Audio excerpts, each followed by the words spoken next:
Hello and well met. This is Laren with the Fantasy Grounds Academy. I'm going to be looking at tokens today and adding those to Fantasy Grounds Unity, the platform. So right now I kind of have a blank slate. I'm going to go ahead and hit load.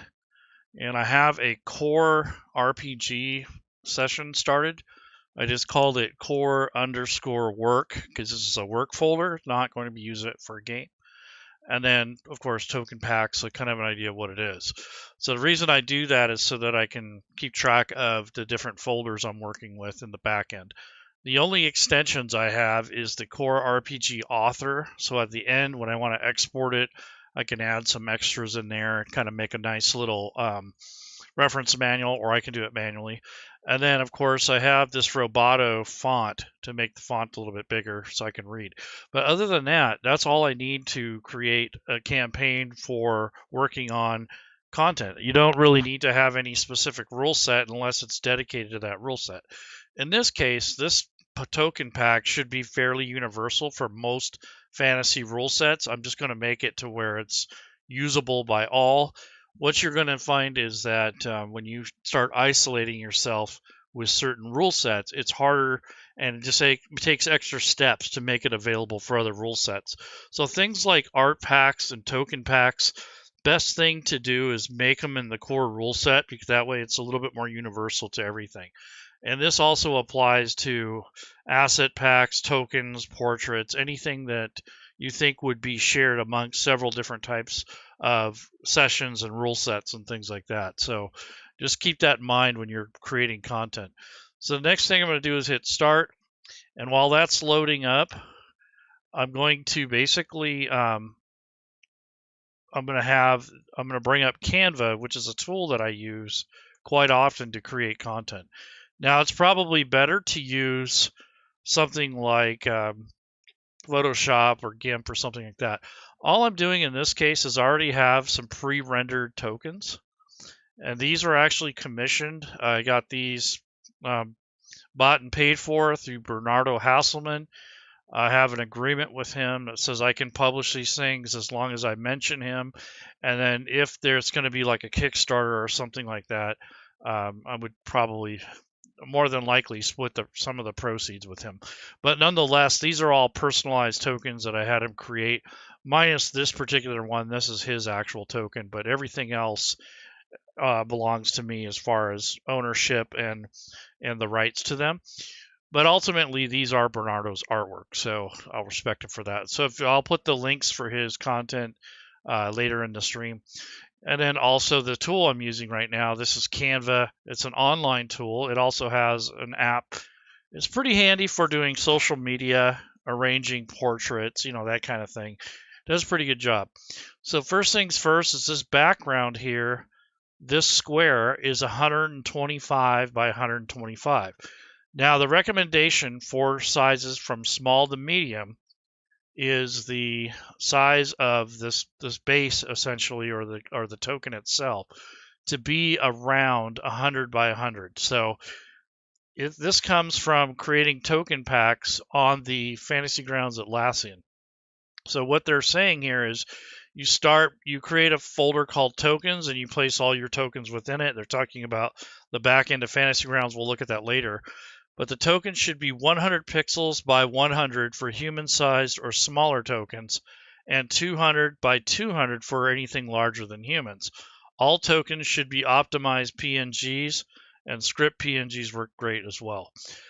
So then you would create a 300 pixel optimized PNG of a cover image if you're going to provide one, and then they'll use that token to represent a pack if you're going to do this on the store. So this is kind of telling you how to set this up and how to make it universal to all the different rule sets, and there's some notes here. So I'll put this link also at the end of the video. So if you want to remember what the sizes were and what the recommendations are, you can come to here. So this is called creating a token pack, and this is how you create those packs if you're someone who wants to do tokens. I believe there's a tool also on the Fantasy Grounds Forge. So if you're going to build them and put them up on the Forge, I believe the website has a tool as well that allows you to create tokens. So if a pack. So if you go to the store and you go to the Forge. If you are a Forge creator and you want to build token packs like some of these other ones, you can actually go into your Manage Craft area, and you can add an item, and then you can decide what it's going to be or what rule set. So maybe it could be a token pack, and then you give it a title, the description, set the price, and then there's some tools, I believe, that help you kind of automate this a little bit better. But nonetheless, this is how you would do it on the back end of Fantasy Grounds for sale. But if you're just building these for Fantasy Grounds itself to use for your own table, that's more or less what I'm covering today. So the size of this actual background is, or this base, this is a token base that I'm going to use. This is 100 by 100. So if I stretch the edges out here, the width is going to, it's going to tell me what the width is. So I want to go to 100 by 100, and then I want to center this as best I can. And Canva has tools to help you center. So you can right click and you can go to line page and you can go to middle, and it'll line this up for you. So that's kind of a handy tool to have. Now the next step is to bring over one of the tokens that I want to feature.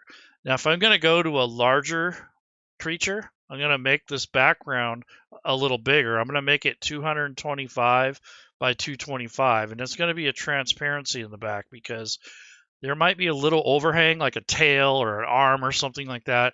So I don't confine it to the exact size of the token base. I usually go, 25% larger for the very bottom thing, and then work from there. And these tokens these are some of the earlier work of Bernardo, so I'm going to have to size these and make sure they fit on this base properly. And the reason I'm doing the base is so that when you add a base, when you stick these tokens on a map, on any given map, they're going to show up a little bit better because you're going to have some contrast. This base can be anything you want it to be. You can turn it to brick or whatever. So I might try that out. So I'm going to go into the elements. This is some of the assets, the paid stuff that I get if I use Canva. And what I'm going to do is look for maybe brick or something like that. I don't know. And here are some brick textures here. And what I can do with this is I can take the brick wall stuff and place it on this so it kind of has a little bit of a brick texture to it.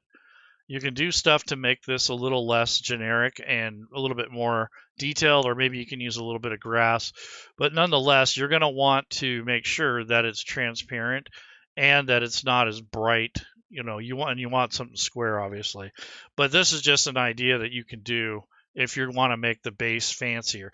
In this case, I don't really want it to be too fancy. I don't really want it any specific color other than the gray. The only thing I might do is back off the transparency a little.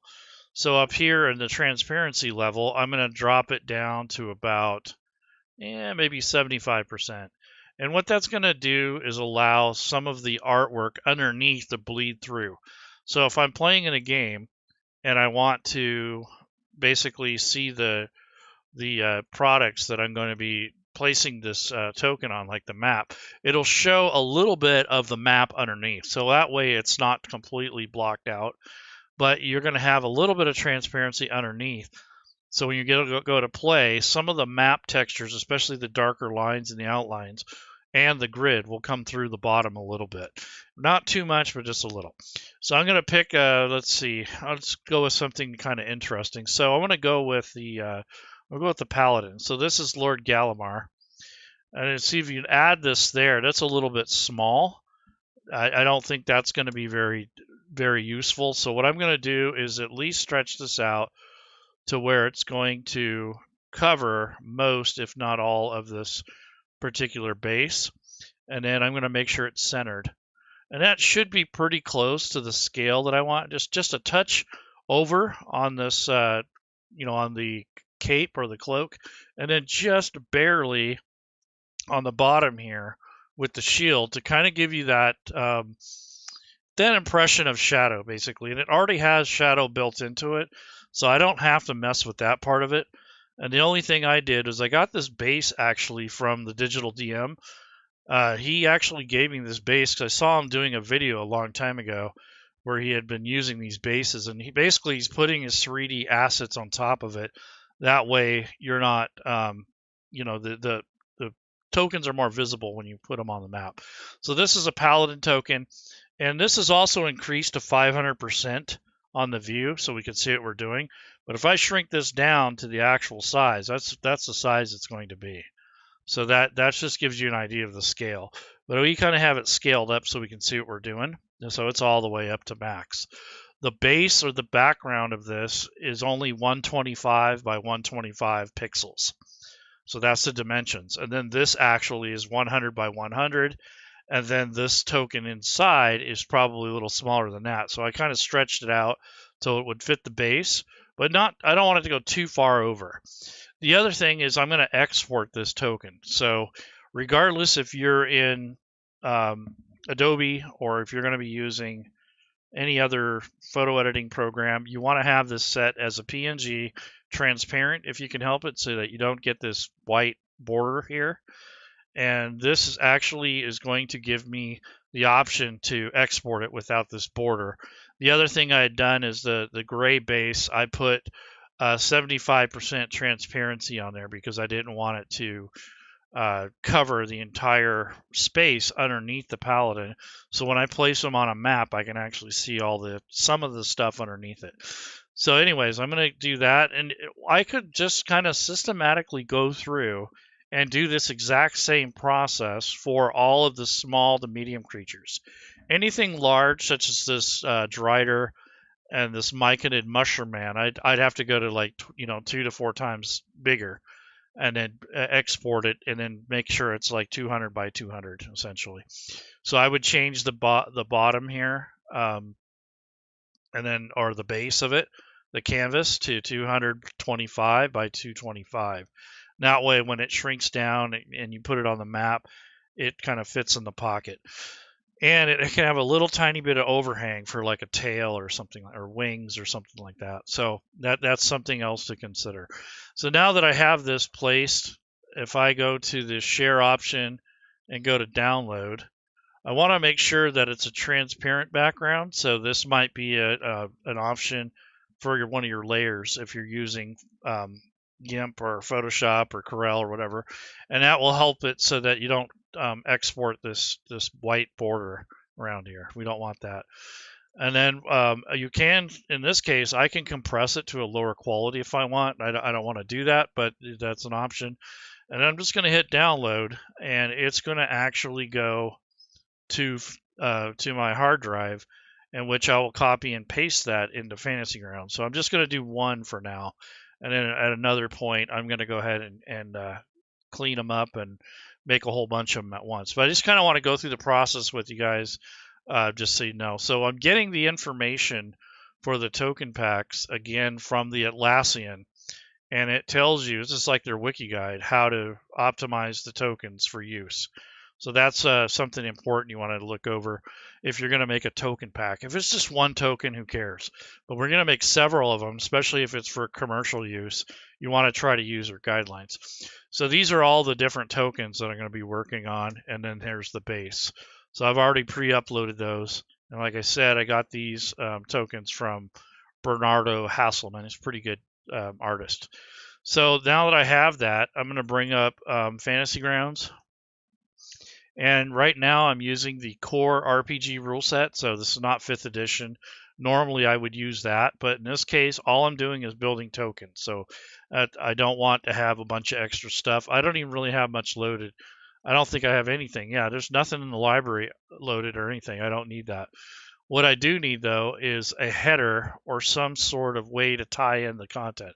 So what I'm going to do is go to the campaign setting, and the only two things I really need to mess with is the story entry, because I'm going to make one story entry, a real basic, and then the images, which is where you might put these for a preview if you want to make a thumbnail that has all of the different tokens in the pack. That's very useful for people that want to know what they're getting. I think that's something that's left out of a lot of the products that we buy commercially. So in other words, I would give them a picture like this, and so they can see what's going on and they know what they're getting, because there's quite often where I have no clue. So I would probably put these all out in one combined picture, just so they can see what's going on. And then I would upload that into Fantasy Grounds as a preview. So that way, when you're looking at a token pack, you can look at the corresponding preview art and see what the heck you're getting in there. Because I know I've purchased different packs, and unless I go through and dig through the entire interface, like if you go to asset packs and you go to tokens, you're going to have to dig through every single bag here to figure out what you're getting. But when you load a token module or an asset and you have a preview image attached to maybe your story entry, that's a lot easier to deal with. And that way, then you know which packs to search for. So what I'm going to do is make a category here. So I'm going to add a category, and I'm going to do the same thing with the images. I'm going to make the names match, so I can click the Edit Groups button here. And I'm going to go ahead and grab my pointer, because I don't know if you can see my mouse pointer clicker thing. So that way it's a lot easier for you guys to follow along with what I'm doing. So here's the circle. So basically I'm going to rename these. So I'm going to call these Leyren's Fantasy Tokens or something like that, because that's what they are essentially. And they can be used in Pathfinder or, you know, any sort of fantasy type of thing. And then over here, I'm going to copy and paste. So I just Control V and then just click away and then click the edit button, and then that makes the categories. So that's all I've done, is just make myself some space to work with. And then I'm going to make sure I didn't put that in right. So I didn't need a space there between the S and the F. Let's see. I'm going to make sure that's right. Okay, so these are basically how I'm going to tie these elements together. So that's all this is for. Otherwise, in other words, you don't really need to do this unless you think it's necessary. But I need to get that space in there. There we go. And then hit this. That should do it. Yeah. So that's the almighty space that I needed there, because it looks like it was all jumbled together. There we go. Okay, so back to this. So these are just kind of a starting point for creating this token pack.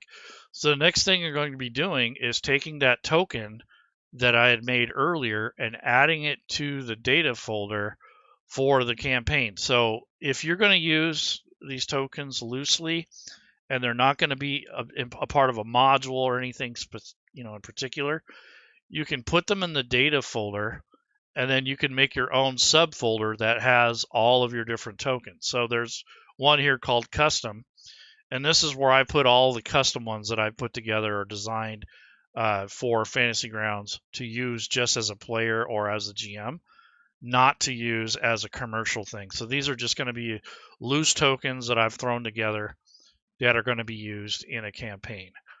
But if I want to actually make a module or a commercial asset where I'm going to export it as a module and upload it and sell it and distribute it and all that kind of thing, then some of the steps that I'm doing here right now are what you want to do. So what I'm doing now is I'm kind of just showing you the data in Fantasy Grounds. And then once I do that, I'm going to upload my token that I just made, and I'm going to put it in a campaign folder, not in the data folder, because the data folder is a universal folder that's accessible from outside of any campaign, whereas the campaign folder is more unique to the actual campaign itself, and that's the data or the information that I'm going to want to export. So what I'm going to do is go back to my hard drive and try to figure out where I put that, where that asset downloaded to. So I want to make sure that I can find it and it's not gonna, elude me the entire episode. So, okay, so I did find it. It went to my downloads folder. So what you're going to do now is in assets up here in the bracket up here, you'll see tokens. So click tokens. So a misnomer is that a portrait and a token are the same, or an image. They're not. They're handled differently. So portraits can be accessed by players, but they cannot necessarily change anything other than adding the portraits to their own computer and assigning different portraits to their players on the character sheets. Whereas tokens are completely on the GM side, where only the GM can assign those, and that's been like that for a while. There was a time when Classic used to allow players to access your token collection. Now that's really not been a thing for a while, and part of that is memory overload. If the player has access to all of your library, if they pull in those images or they're looking at those, that actually loads all those into their memory across your network between the host and the client. So they took that away simply because it's a big hit on performance, especially for some of us that have like, thousands of tokens. So nonetheless, I'm in tokens. I'm going to click on folder. And what that's going to do is bring up a subfolder for tokens within this particular campaign. So it's not being saved to the main data structure of Fantasy Grounds, where it can be accessible to any rule set pretty much, or any whatever you designate. In this case, these tokens are going to be unique to this specific campaign. So I'm going to drag and drop the token that I made earlier from Canva and I exported it. So now that it's here, as you can see, it says untitled design. So this is a common issue that people have when they import maps and assets. Take the time to name them. So in this case, what I'm going to do is call this Paladin _ and this guy, his name is Lord Gallimar. You don't have to give him a specific name, but this goes to a specific character, and then like TKN 01 or something like that. And that way, when you have this in your queue there, when you're looking at it through Fantasy Grounds, you'll know what the heck it is. Untitled or file XYB57X. I mean, that doesn't really help you understand what it is that you have in your library. So take the time to rename them and to organize them. Make sure they're the correct size. So if I right click on this token, it should be about 125 by 125, but it's also transparent, so it'll look smaller when I put it on the map. So I will go right click on the file, check the properties, and then look to see what the details are. And as you can see, it's 125 by 125, 32-bit color depth. Should be pretty decent looking. And then of course there's some other information here, but that's basically what you want to see for the size for a small to medium creature. The recommended size is 100. I go a little bit more because of the way I work and the way I have my canvas set up. So I'm going to go ahead and hit OK. Just kind of make sure that that file is correct. And I don't want to make a whole bunch of them wrong. So I want to make sure that my initial settings are correct, and then I can kind of go from there. And that's what I'm doing, is I'm checking my work kind of before I invest a bunch of time. So now that I've done that, the next step is to refresh. So whenever you add new images or you move stuff around, you want to make sure you hit this refresh button. And in this case, since I haven't added anything to this campaign yet until recently, there is no campaign folder. But when I hit this refresh button, it's going to add a campaign folder, and that is the folder where I actually placed the asset on the back end. So if I bring that folder up, that's what this is on the back end. So it's in Fantasy Grounds, campaigns, my core work tokens pack campaign. This is the actual folder. And then in a subfolder called tokens, it's all lowercase. That's where the tokens are going to go for now on, for this campaign. So what I'm going to do now is going to open up the folder, and I'm in the tokens folder, and I can click on this, and this gives me a preview of what the token looks like. So that's kind of cool before you actually select it. But the thing about this is that it's not very big preview, and if you notice, you're missing the ability to make it a decal and to add it to your campaign as an image asset. And that's because of where it resides in Fantasy Grounds. It's in the tokens folder. If you place this particular token in images, it will allow you to add it to maps and that sort of thing. If it's in tokens, the only use for it is for PCs and NPCs. That's it. So that's the difference between, it does make a difference where you're putting these actual pictures. So that's just something that you want to keep in mind when you're actually doing this. So this is just a preview of the image. You're not going to have any in here in the images area. They're all going to be retained in this token area. So this is something you would assign to an NPC or something at some point.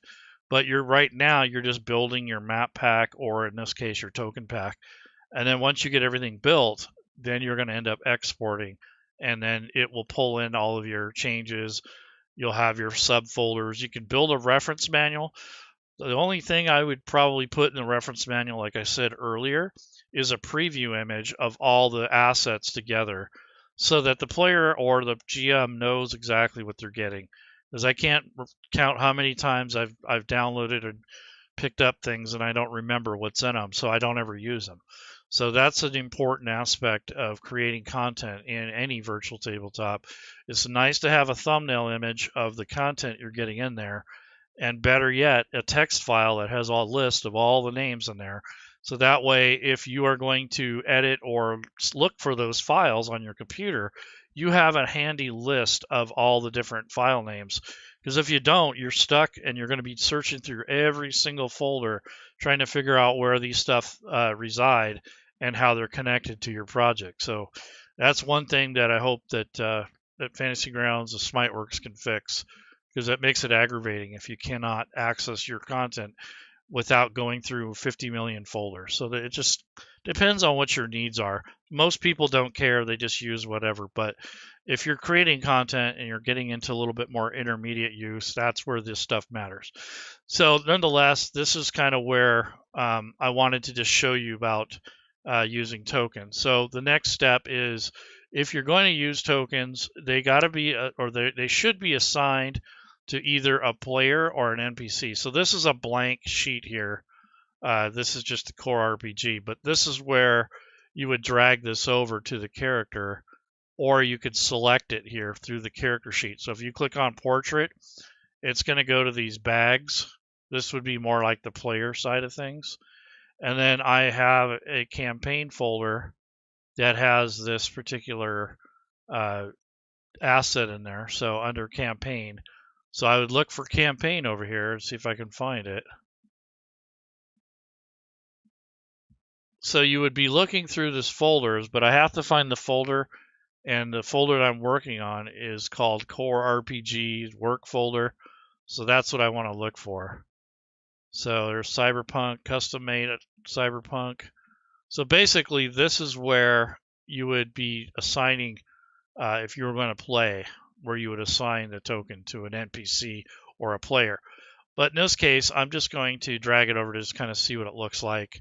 Yeah, it looks pretty good. I mean, the little preview image that you get here is not very large. And this wasn't meant to be a portrait, to be honest with you.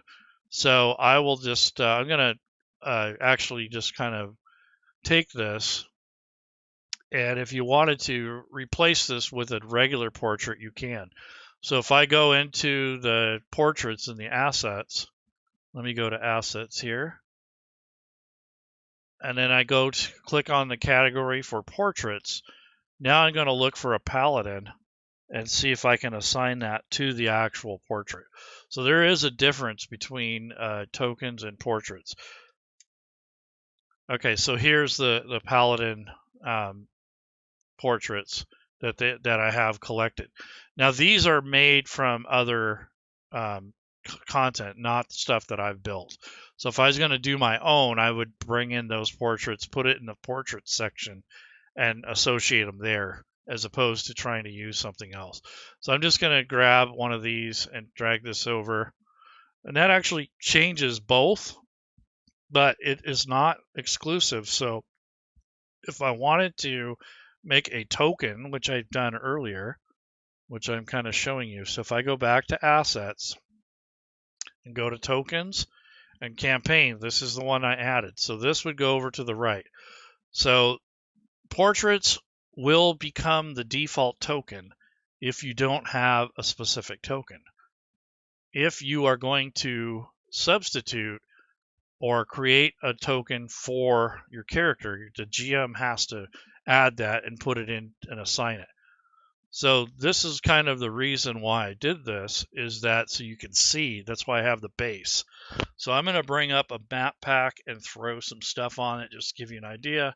So if I go to modules, this comes with Fantasy Grounds, and then go to the activation button, and then I'm going to go to the rule set filter. I want it to just be generic. And then I'm going to go ahead and type in pack or something like that. And then you should find the Fantasy Grounds map pack. I mean, sure, I have tons of different assets there, but I just want to bring up the default battle maps. So FG battle maps comes free with the Fantasy Grounds Unity platform. So I'm going to load that up. Now I'm going to go into the maps, and they're in the maps and images section, or you can come over here to the right and do the same thing. So if I bring up images and I go to FG battle maps, this will have all the battle maps. So all I want to do is show you the contrast between the tokens and the base that I put on there, because it's kind of hard to see if you only put the main 3D token on there with no base. So this is basically a character that's not assigned to anything. There's no stats or anything. But I'm going to go ahead and put it on the combat tracker because it's how you test things out. And drag the character to the combat tracker. And then from the combat tracker, I will drag the character over to the map. And then I want to check to see if the map has any sort of, so it does have, it has a grid on it. And then what I'm going to do is just drag over the token, but I want to make the grid a little bit more visible because right now it's sort of kind of grayed out. Hit OK, and there's the grid. Now I'm just going to take the actual character and drag it onto the map. So when you click this, this is actually the character that you're going to be looking at. Let me show visibility. And you got to be in play mode in order to move these around. So this is what it looks like in play mode. So if I want to make this a little larger, I can use the mouse wheel.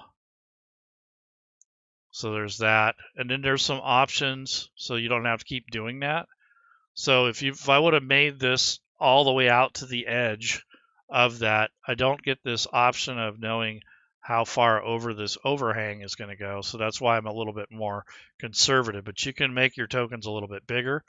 And then you can also change the options in your options menu at the starting size. So this is 80% of the grid.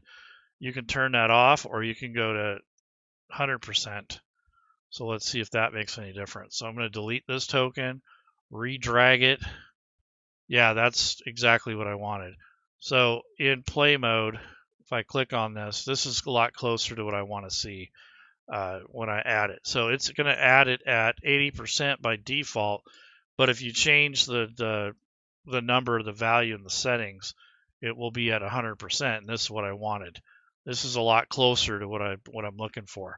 So this is scaled at, this is actually a 125 by 125, and then inside of that was basically the token that I had in Canva. So that's why it came out a little bit on the small side. So if I came on here and I actually widened this out more and actually made this base come all the way up to the edge, that token would be a little bit bigger. But I want to have a little bit of room in there because I don't think a person necessarily fits in a 5-foot square the way that you would think. Not horizontally, maybe standing up, but when this person is actually placed in a 5-foot square, it's like a pole in the middle of a square. It's not a normal, an upright creature, that is. Now, if it was a drider, something like that, I'm going to have to consider what that is. I got to look up the stats too, see if they're a large or a medium humanoid. Same thing with his myconid. Those are the only two in here that I can, and the centaur. So I think those three I might make that token base a little bigger. But nonetheless, that's kind of the thing you have to look for when you're creating custom tokens, especially if you're going to use them for commercial use and that sort of thing. But I just kind of wanted to show everyone, kind of the things to expect. And what I'm going to do is just keep building from that library and just build all the tokens out, and then go ahead and export them, import them into Fantasy Grounds into the tokens folder for the campaign that I'm in. And then at the end, I'm going to go with a / export, which is a command that you can do in a chat window, or if you're already in your library under your modules, there is a thing here, a button called export. So either way, it does the same thing, but when you hit export, this is where you're going to give it the title. You're going to assign the thumbnail, which I recommend you have like a little graphic or a little file that represents the pack. You give it the name of the module. Up here is the file name. And your display name, what do you want it to show? Give it a category. So there are some suggested categories like accessory and that sort of thing. And then you could put your label for your author and whoever contributed. And then you can assign it if it's going to be read only. You would want to click any rule set in this case because this is going to be available to all rule sets, or most of them anyways. And then as far as the record types, the only thing I need to worry about is images, stories, because I'm going to actually use a story template, and then there is the reference manual. Those are the only 3 things that I'm going to need for this project. The other stuff, unless I build a fancy random table, or if I did have NPCs or characters, I would select those, but in this case I'm not going to. And then the exported assets, there are assets in the exported data automatically included. So if I was worried about the actual content of the module not being attached, this is kind of an older leftover thing. I don't think you have to do this quite as much anymore, but if you have a bunch of loose third-party assets and you want to export them, not the stuff that comes with the Fantasy Grounds modules that you buy, but the stuff that you're supplying, the actual tokens, especially with like NPCs and such. If this is part of a module and you have them assigned to a bunch of NPCs, and this is not a token pack, but it's just a module, and you have like a half a dozen of those, what you're going to do is drag and drop those assets from your assets window in your campaign. So I would drag and drop this over here. And you can see a little icon representation. The only time I think you really have to do that is when you're making a module and you have these assigned to a specific NPC, and that might actually already be handled just by having it in the tokens folder. It used to be that you had to put them in here. I don't remember if that's still a requirement, but nonetheless, that's what you want to do if it's like attached to NPCs or other records in the actual campaign. If it's just a token module where it's not connected to anything, I don't think you need to worry about this. So at any rate, hopefully this is helpful. Just remember that tokens are not the same as portraits. So portraits are separate. That's the actual photo of your player. Tokens are the top-down version if you're going to use those. And I was just adding a base to it so it's easier to see on a given map. I didn't want it to be hard. It tends to blend in if you don't have the base. And that's the only reason I put that on there. But hopefully that's helpful. Again, we were going over tokens and a little bit about portraits and the differences. And just remember that when you're done working in Fantasy Grounds and you're done for the day, you want to right click, go to exit session, and then return to launcher. That's the correct way to exit Fantasy Grounds. If you just X out, you might lose a little bit of work, so just be careful with that. Fantasy Grounds does save every so often, but there's no knowing exactly when. So if you made any last minute changes and all of a sudden you X out, you might lose a little bit of that work that you've done. The other thing is to get to the back end of Fantasy Grounds without being inside of the interface. If you just want to do this all in the back end, you can come up here to the top left corner, click the folder, and then you'll see the back end where the campaign folder is. That's where my work went. And then if you want just to have some loose tokens just to use throughout all your various games, you'd put them in this tokens folder and maybe put them in a subfolder so you can find them. And that way it'd be easier. So I have stuff that's part of, like I have humans, halflings, half-orcs, but then I also have token packs and all kinds of add-ons that I've purchased and collected over the years. But these are tokens that mainly I'm going to use for playing, not for selling. The ones that I was working on earlier, those were in the campaign folder, and I have this set to be sorted by the last time I touched it. So that's this folder. If I go in here, it also has portraits, tokens, and images. So it mirrors the top level, but these are exclusive to this particular adventure or module. And then the tokens are stored here. So I can add all those here on the back end before I even start Fantasy Grounds. But when you go into Fantasy Grounds, you want to refresh just in case. Usually, though, when it loads, it's already looking at these. It already knows where they're at. So this is just kind of a tutorial on tokens, managing and where they go, and how to access them. Just remember that only GMs can kind of mess around with tokens. Portraits are separate. Players can have portraits, but they are not the same as tokens. They're the ones that go on the left-hand side usually of the character sheet, and usually those are stored at a higher level in Fantasy Grounds, so in the main directory under portraits. And if you put them here as a player and a GM, you'll have access to these.